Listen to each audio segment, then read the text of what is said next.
जय गुरुदेव, जय महाकाली। आप सभी साधकों का जय महाकाली ज्योतिष केंद्र की आपके अपने इस चैनल पर स्वागत है। सुबह का किन्नरी साधना, या कहें सिद्धि, या कहें प्रयोग, या कहें इच्छित मनोकामनाओं को पूर्ण करने वाली विशेष क्रिया। किन्नरी साधनाएं, योगिनी साधनाएं, यक्षिणी साधनाएं, पिशाचिनी साधनाएं, अनेक तरह की साधनाएं दी हुई है। प्रमुख रूप से कुछ विशेष साधनाओं को विशेष इच्छाओं की पूर्ति के लिए किया जाता है, जैसे प्रेमिका या पत्नी प्राप्ति के लिए कई बार यक्षिणी, अप्सरा या किन्नरी साधनाएं की जाती है। सुबह का किन्नरी उन्हीं में से एक है। अगर विवाहित हैं तो फिर इसको पत्नी या प्रेमिका रूप में नहीं करें, इसको बहन या मित्र आदि किसी रूप में कर लें। विवाहित नहीं है तो फिर इसको पत्नी या प्रेमिका रूप में कर सकते हैं। विवाहित लोग किसी अन्य स्वरूप में करें, जो स्वरूप विद्यमान है आपके पास उस स्वरूप में नहीं करना चाहिए। यदि माता जीवित है तो फिर उसे माता रूप में ना करें, बहन नहीं है तो फिर बहन रूप में करें। इन चीज़ों का ध्यान रखें। अप्सरा साधनाओं में ये दिक्कत नहीं है, लेकिन यक्षिणी और किन्नरी साधनाओं में इनको देखना चाहिए।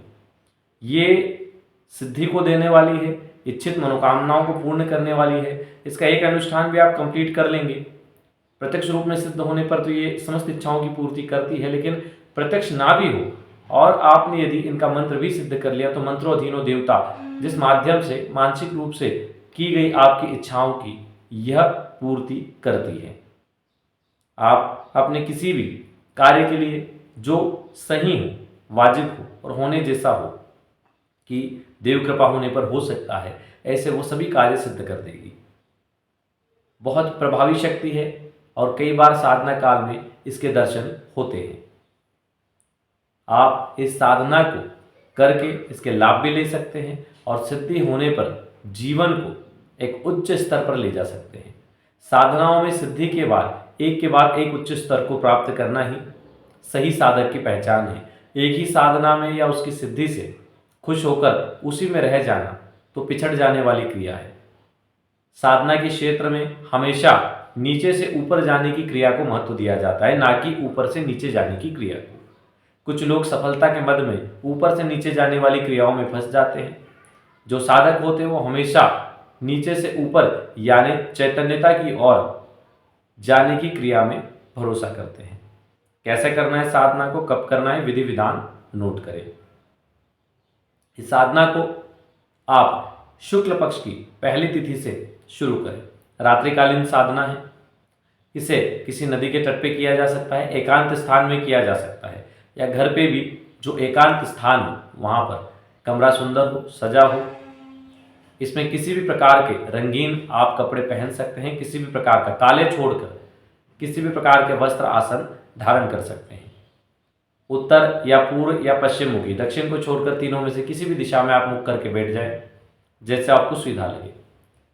सामने बाजूट पर भी एक रंगीन कपड़ा बिछा लें, उसके ऊपर फूल बिखेर कर आप सुभगा किन्नरी यंत्र स्थापित कर दें। यंत्र स्थापित करके पहले हाथ में जल लेके पवित्रीकरण और आचमन कर लें। उसके बाद में घी का दीपक प्रज्वलित करें। यह दीपक भले ही छोटा हो लेकिन साधना काल में चलता रहे। यदि अखंड चलाएं तो अति उत्तम, नहीं चलाएं तो साधना काल में जरूर चलाएं। इसका पंचोपचार पूजन करके केसर और अष्टगंध से पूजन करके स्थापित कर दें। माला का भी पूजन करें और इसमें स्फटिक माला या किन्नरी माला का प्रयोग किया जा सकता है। पूजन के बाद गुरु जी गणेश जी का ध्यान करें और हाथ में जल लेके संकल्प लें कि मैं सुभगा किन्नरी की, आप जिस रूप में करना चाहते हो उस रूप को बोल दे कि अमुक रूप में अमुक कार्य की सिद्धि के लिए ये साधना करने जा रहा हूं। जैसे आपको प्रेमिका प्राप्ति, पत्नी प्राप्ति के लिए करना है तो उसके लिए, धन प्राप्ति के लिए करना है तो उसके लिए, लेकिन किस रूप में कर रहे हैं ये भी बोलना जरूरी है। ये बोल के कि अमुक रूप में अमुक साधना को अमुक कार्य सिद्धि के लिए करने जा रहा हूं बोल के छोड़ दे। बस इतना ही बोलना है, ज़्यादा कुछ नहीं बोलना है, अपना नाम गोत्र के साथ। और एक माला गणेश मंत्र जप करें, एक माला गुरु मंत्र जप करें और उसके बाद सुभगा किन्नरी मंत्र की 100 माला जप करें। यह कंटिन्यू पूर्णिमा तक करना है। 15 दिन की यह सिद्धि अवश्य ही आपके जीवन में चमत्कार कर देगी, क्योंकि वे साधनाएं जिन्हें बहुत कम लोग करते हैं, यदि आप उन्हें करते हैं तो सिद्धि जल्दी मिलती है। ऐसी साधनाएं बहुत जल्दी रिजल्ट देती है। हालांकि जो लोग लगातार नायिका स्तोत्र का पाठ कर रहे हैं या सिद्ध कुंजिका स्तोत्र का पाठ भी दैनिक में करते हैं, उन लोगों के लिए भी ये साधनाएं बहुत फलित होती है। अगर आपको कुछ नहीं आता तो केवल मंत्र जप में पूरा भरोसा कर पूर्ण विश्वास के साथ और भाव के साथ आप इस साधना को करें। इसमें भाव की प्रधानता के लिए आप चाहें तो एक सुंदर सा तस्वीर बनवा सकते हैं किन्नरी की, और वह भी स्थापित कर सकते हैं। जो अप्सराओं के आजकल इंटरनेट पर बहुत सारी तस्वीरें उपलब्ध है, आपको जो ठीक लगे उनमें से कोई भी आप उसे ही वो मानकर वह तस्वीर वहाँ पर स्थापित कर दें और उस साधना के निमित्त उन्हीं का भाव करके उस साधना को करें। आपको 100% रिजल्ट आएंगे। बहुत प्रभावी साधना है। किन्नरी साधनाएं अपने आप में अद्भुत साधनाएं होती है, लेकिन जैसे बताया सब चीज़ों का इनमें ध्यान रखना पड़ता है। ब्रह्मचर्य का पालन, जमीन पे शयन, एक समय भोजन, व्रत का इसमें बहुत महत्व है। लोगों से कम संपर्क में रहें, फ़ोन का ना के बराबर इस्तेमाल करें।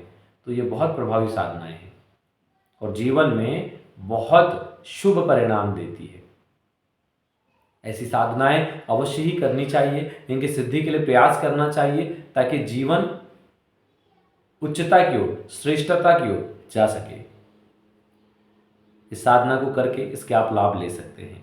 जो लोग कुंडली विश्लेषण आदि करवाना चाहते हैं, अपना नाम, जन्म तारीख, समय, स्थान नीचे दिए गए नंबर पर व्हाट्सअप कर सकते हैं और आज स्कैनिंग के लिए अपनी फ़ोटो व्हाट्सअप कर सकते हैं। फ़ोटो सर से पैर तक हो, सीधे हाथ की हथेली की फ़ोटो। चलिए आज के लिए इतना ही। जय गुरुदेव, जय महाकाली।